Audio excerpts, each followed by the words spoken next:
আসসালামু আলাইকুম। সংবাদে আপনাদের সবাইকে স্বাগত জানাচ্ছি। আমি ফিরোজ তোহা। শুরুতেই সংবাদ শিরোনাম। পুরোদমে ইরান, ইসরায়েল এবং নিরীহ ফিলিস্তিনিদের মাঝে দফায় দফায় চলছে হামলা পাল্টা হামলা।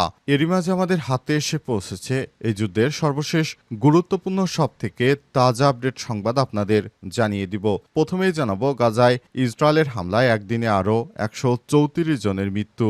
গাজা উপত্যকায় 2023 সালের অক্টোবর থেকে চালানো ইসরায়েলি হামলায় মৃতের সংখ্যা 59,000 ছাড়িয়ে গেছে। গাজার স্বাস্থ্য মন্ত্রণালয়ের বরাত দিয়ে আজ এই কথা জানিয়েছে বার্তা সংস্থা আনাদুলু। এরপর জানাবো গাজা যুদ্ধে দক্ষ সেনা পাচ্ছে না ইহুদিবাদী ইসরায়েল। গাজা উপত্যকায় 21 মাসের বেশি সময় ধরে চলমান ভয়াবহ যুদ্ধের প্রেক্ষাপটে ইসরায়েলি সেনাবাহিনী প্রথমবারের মতো জনবল সংকট স্বীকার করেছে। ইসরায়েলের হিব্রু ভাষার দৈনিক মারিবাজ জানিয়েছে ইসরায়েলি বাহিনী প্রায় 7,500 সেনা ঘাটতিতে রয়েছে। এদিকে পারমাণবিক কর্মসূচি থেকে সরে আসার পরিকল্পনা নেই ইরানের। যুক্তরাষ্ট্রের হামলায় একাধিক পারমাণবিক স্থাপনা গুরুতর ক্ষয়ক্ষতি হলেও ইউরেনিয়াম সমৃদ্ধকরণ কর্মসূচি থেকে সরে আসবে না ইরান। আজ ইরানের পররাষ্ট্রমন্ত্রী সৈয়দ আব্বাস আরাকচি বিষয়টি নিশ্চিত করেন। তিনি বলেন, পারমাণবিক কর্মসূচি চালিয়ে যাওয়া ইরানের জন্য গর্বের বিষয়। তাদের বিজ্ঞানীরা প্রযুক্তি আবিষ্কার করেছে, এটি তারা সহজে ছাড়বে না। এদিকে ইউক্রেনকে 5টি প্যাট্রিয়ট সিস্টেম দিচ্ছে জার্মানি। রাশিয়ার আক্রমণ প্রতিহত করতে ইউক্রেনের ডিফেন্স কন্ট্রান্স গ্রুপের নেতারা একটি ভার্চুয়ালি বৈঠকে অংশ নিয়েছেন। সেই বৈঠকে জার্মানি জানিয়েছে তারা ইউক্রেনকে 5টি প্যাট্রিয়ট ক্ষেপণাস্ত্র প্রতিরক্ষা সিস্টেম দিয়ে সহায়তা করবে। এবং সর্বশেষ জানাবো শিবির ও ছাত্রদলের ব্যাপক সংঘর্ষ, আহত 10, গুলিবিদ্ধ 2। চট্টগ্রামে শিবির ও ছাত্রদলের নেতাকর্মীদের মধ্যে দফায় দফায় সংঘর্ষের ঘটনা ঘটেছে। জানা গেছে শিবিরের নেতাকর্মীকে ছাত্রলীগ আখ্যায়িত করে তাকে থানায় দিয়ে এসে ছাত্রদলের নেতাকর্মীরা। এই ঘটনার পরই শিবির নড়েচড়ে বসে এবং বিএনপি ছাত্রদলের সঙ্গে তাদের দফায় দফায় সংঘর্ষ বেঁধে যায়। প্রিয় দর্শক, এতক্ষণ শুনছিলেন সংবাদ শিরোনাম, এবারে বিস্তারিত।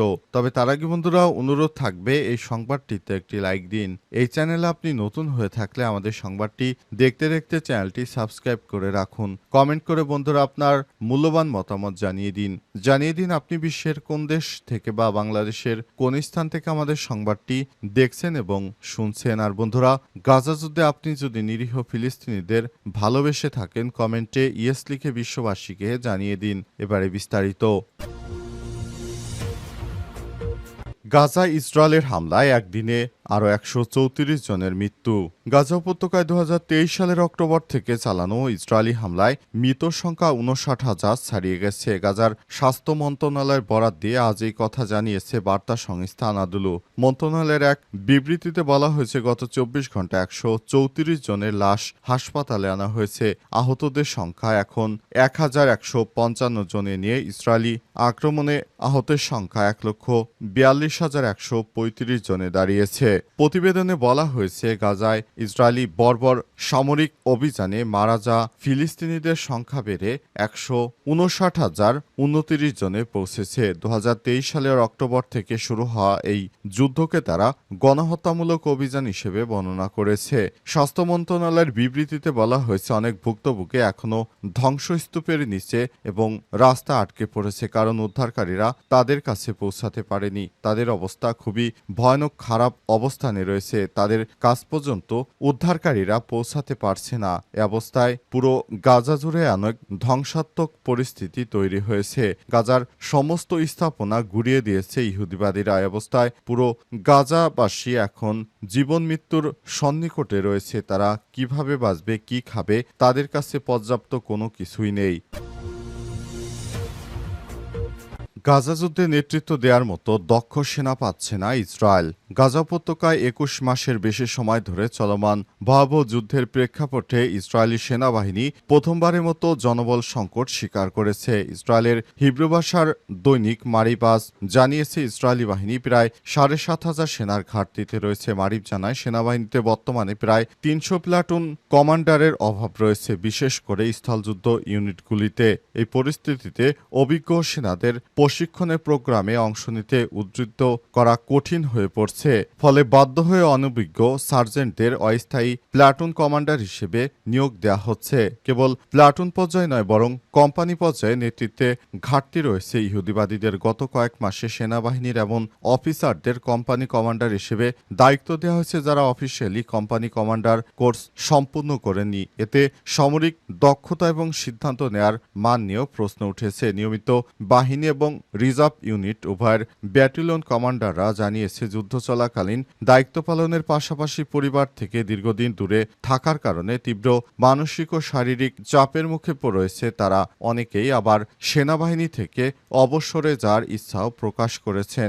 যুদ্ধ যত দীর্ঘায়িত হচ্ছে, ইসরায়েল বাহিনীর অভ্যন্তরীণ নেতৃত্বের উপর চাপ ততই বেড়ে যাচ্ছে। তরুণ সেনাদের নেতৃত্বে আসার আগ্রহ কমে গেছে, যার ফলে সেনাবাহিনীর ভবিষ্যৎ নিয়ে উদ্বেগ তৈরি হয়েছে। মারি পারো জানায়, গাজা যুদ্ধে এখন পর্যন্ত বিপুল সংখ্যক অফিসার ও কমান্ডার নিহত হয়েছে এবং শত শত সেনা আহত হয়েছে। যদিও ইসরায়েল সরকার এখনও আনুষ্ঠানিকভাবে হতাহতের প্রকৃত সংখ্যা প্রকাশ করেনি। ইহুদিবাদী ইসরায়েল এখনও নির্বিচারে গাজায় নিরীহ ফিলিস্তিনিদের হামলা চালিয়ে হত্যাযজ্ঞ চালিয়ে যাচ্ছে। পারমাণবিক কর্মসূচি থেকে সরে আসার পরিকল্পনা নেই বলছে ইরান। যুক্তরাষ্ট্রের হামলায় একাধিক পারমাণবিক স্থাপনায় গুরুতর ক্ষয়ক্ষতি হলেও ইউরেনিয়াম সমৃদ্ধকরণ পারমাণবিক কর্মসূচি থেকে সরে আসার কোনো পরিকল্পনা নেই ইরানের। আজ মার্কিন সংবাদ মাধ্যম ফক্স নিউজ আয়োজিত এক বিশেষ অনুষ্ঠানে এমন মন্তব্য করেছেন ইরানের পররাষ্ট্রমন্ত্রী সৈয়দ আব্বাস আরাকচি। আরাকচি বলেছেন, বর্তমানে ইউরেনিয়াম সমৃদ্ধকরণ কার্যক্রম সাময়িকভাবে স্থগিত করা হয়েছে কারণ ক্ষয়ক্ষতির মাত্রা গুরুতর। তবে আমরা এটি স্থায়ীভাবে বন্ধ করব না। এই সমৃদ্ধকরণ আমাদের বিজ্ঞানীদের এক অনন্য অর্জন, এটি আমরা ছাড়তে পারি না। তিনি আরো বলেছেন, ইউরেনিয়াম সমৃদ্ধকরণ শুধু একটি প্রযুক্তিগত প্রয়াস নয়, এটি ইরানের জাতীয় গৌরবের প্রতীক। ভবিষ্যতে যে কোনো পারমাণবিক চুক্তিতে এই অধিকার অন্তর্ভুক্ত রাখার বিষয়ে জোর দেন তিনি। যুক্তরাষ্ট্রের সাম্প্রতিক হামলার পর ইউরেনিয়াম মজুদের অবস্থা সম্পর্কে জানতে চাইলে পররাষ্ট্রমন্ত্রী জানান, এ বিষয়ে তার কাছে সুনির্দিষ্ট তথ্য নেই। তবে তিনি জানান, ইরানের পারমাণবিক শক্তি সংস্থা বিষয়টি মূল্যায়নের চেষ্টা করছে। আরাকচি আরও বলেন, আমাদের পারমাণবিক কর্মসূচিতে কোনো আমদানিকৃত প্রযুক্তি নয় যে এক হামলায় তা ধ্বংস হয়ে যাবে। আমরা এর সক্ষমতা ধরে রেখেছি, আমরা সেভাবেই আমাদের কার্যক্রম চালিয়ে যাব। তবে ইহুদিবাদী ইসরায়েল আবারও যে কোনো সময় ইরানে হামলা চালাতে পারে, সে কারণে ইরান সর্বাত্মক প্রস্তুতি নিয়ে রেখেছে বলে দাবি করেছেন ইরানের পররাষ্ট্রমন্ত্রী সৈয়দ আব্বাস আরাকচি। তিনি বলেন, আমরা প্রস্তুত রয়েছি। ইহুদিবাদী ইসরায়েলের যে কোনো ষড়যন্ত্র ও আগ্রাসন রুখে দেওয়ার জন্য আমাদের বাহিনী প্রস্তুত রয়েছে। শিবির ছাত্র দলের সংঘর্ষ। চট্টগ্রামে চকবাজার থানা এলাকায় ছাত্র শিবিরের সঙ্গে ছাত্র দলের নেতাকর্মীদের দফায় দফায় সংঘর্ষের ঘটনা ঘটেছে।